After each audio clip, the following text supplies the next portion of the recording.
కాంగ్రెస్ ప్రభుత్వంలో అభివృద్ధి లేదని విమర్శించారు ఎమ్మెల్సీ కవిత. సన్నవొడ్లకు బోనస్ అని చెప్పి బోగస్ చేశారన్నారు. రైతు భరోసా, రుణమాఫీ సగం మందికి కూడా రాలేదన్నారు. రైతు బంధు కూడా పడలేదన్నారు. కాంగ్రెస్ నేతలు రైతులను ఆదుకోకుండా బీఆర్ఎస్ నాయకులను వేధింపులకు గురి చేస్తున్నారని మండిపడ్డారు.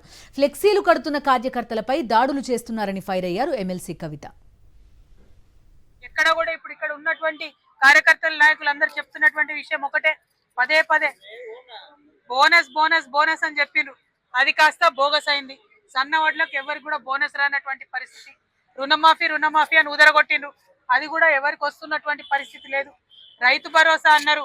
ఎప్పుడు జనవరి 26 నాటికే ఈ జిల్లా బిడ్డనే ముఖ్యమంత్రి గారు ఏమన్నారు, జనవరి 26 నాడు టక్కీ టక్కీ టక్కీ అని రైతు బంధు పడుతున్నాడు.